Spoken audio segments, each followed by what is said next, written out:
Hi, today is Wednesday, I keep forgetting, 27th of May. I wanted to share a story. It's, okay, 1:25. I wanted to share a story about what happened yesterday to me. So, I have a friend that found his partner on Facebook. So I said, you know what, F Tinder and all these online crap stuff, let me try Facebook. So I sent a few people a message on Facebook, and one guy answered, and then he calls me, and then I'm talking to him, and he doesn't really know English. It turned out he was an Arabic guy who lived somewhere in the north, and then suddenly I see a woman sitting by his side, and I was like, oh, is that your girlfriend? And he's like, yeah. And then she started talking to me, and it was a little embarrassing because I told her what happened and why, and I asked her about her boyfriend. I said, is your boyfriend nice to you, like he looks in the picture, because sometimes you see in a picture they look nice, but when you meet them they're really mean. So she's like, yeah, he's really nice, and she's engaged to him, and she happened to be a Russian Christian girl, and her boyfriend's an Arabic Muslim. So they're getting married, and she had a really nice, pretty ring. And then we made friends, and now she's on my Instagram, and so that was nice. I met a really nice girl. She's training to be a nurse I'm not a nurse, she's going to be a doctor for the babies, to deliver babies. So that's the story about my try at trying to find a match on Facebook.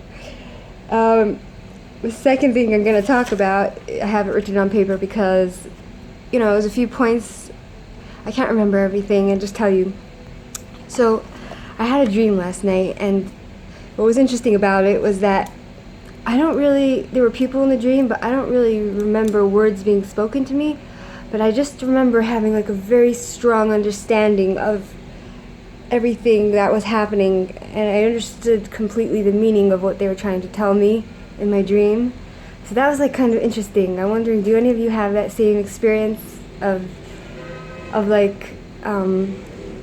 having a dream and not really remembering a person's voice or words, just understanding the meaning of it? I still don't really understand why I understood completely about this. But that was just a very interesting concept I was thinking about this morning. And so, like I said in the other video, many times, the best times that we have epiphanies is when we actually are in the bathroom making number 2 without our phone.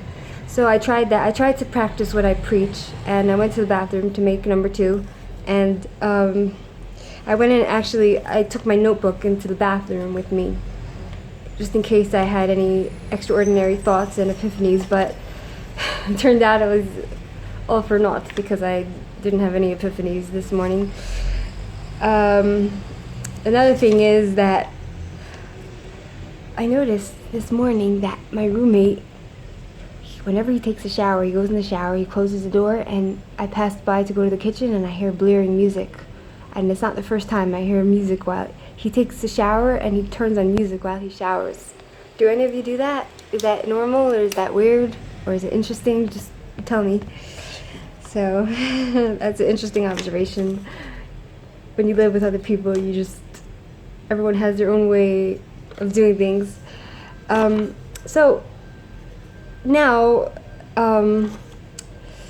what I want to talk about is the fact that I think that I was talking actually to another guy online, and he told me last night that he's Leo and I'm Leo, and he's really easy to talk to and really nice. So I have Leo friends. I have friends who are Leos, and they're usually the best personalities on earth. So I'm beginning to believe that us Leos, whoever is Leo, born in July, August, we are the best zodiac sign out there. So that's it, period. We are the best, and I asked him if he agrees, if he's the best, and he told me he does. He agrees that we are the best, so that was really nice. It's a Leo thing. We all think we're the best because we really are. And what else? So, to describe the Leo personality, how we are the greatest in the world, is that we are passionate, most of us, unless we have different signs in our houses, which, like, there's 12 houses for the Leo, like for every zodiac sign you have 12 houses, there's 12 different signs in your chart, and some of them can take over. So basically, Leos are passionate, intense, we are loyal, we are charismatic, and the flip side of a Leo is that an unhealthy Leo is someone that's domineering and controlling, so that can also be not very good thing. So I was looking up the concept of the zodiac signs and astrology and where it originates from. So it's really interesting because besides for the fact that Leos are loyal and we do have a temperament sometimes, you know. The concept of the zodiac sign, where does it come from? It originates in the Babylonian astrology and was later influenced by the Hellenistic culture. So, who were the Hellenists? So, I looked that up. The Hellenists were the Jews who had converted to Christianity, and they spoke exclusively Aramaic, and that was their mother tongue, was also Greek. So that's where it comes from. They were Greek-speaking Jews of the diaspora. What's the diaspora? So they were the Jews of the diaspora who returned after being thrown out of Israel. They returned back to settle in the Holy Land in Jerusalem. And so what is the diaspora exactly? So it's called the Galut in Hebrew, and it was basically the dispersion, noise outside.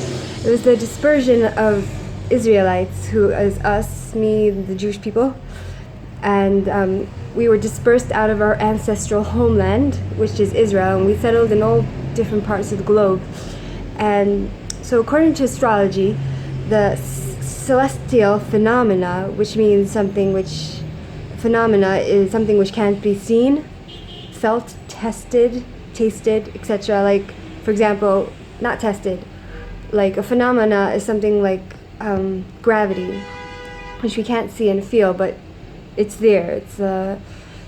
So the celestial phenomena relate to human activity on the principle of the phrase, as is above, so is below. So in Judaism also we have a concept of that, like whatever goes up in heaven and earth are very connected. You know, it's like kind of a reflection. What happens on earth is a reflection of what's going on in heaven. So it's like a very spiritual concept anyways. So that's the signs, and they're held to represent characteristics, modes of expression, which means, what is this? What is characteristic modes of expression? It is a particular style or a movement and a manner of expression which aren't meant to be taken literally. So they're just kind of, to me it feels like it's kind of like ideas and expression which I guess just can't be taken literally. And so in reality, astrology is regarded as a pseudoscience. So what is that? I looked it up. It is the beliefs and practices which are claimed to be factual scientific thing, but are in actuality they are incompatible with scientific method, which means the pseudoscience, the astrology, and regular science can't coexist together because they kind of contradict each other. So because of the basic differences of this spiritual thing, I don't know exactly. So that's in a nutshell what I want to talk about with the education, a little bit of the astrology.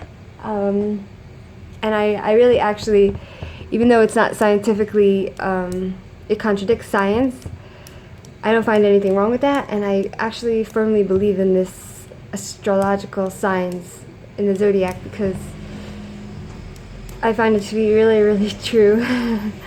Anyhow, that's the story of today, and see you next time. Bye bye. I hope it was interesting and not too boring. Okay, bye bye. And one more thing, l'chaim. I'm back to my rouge. See my rouge? Rouge is cherry, delicious. Okay, bye.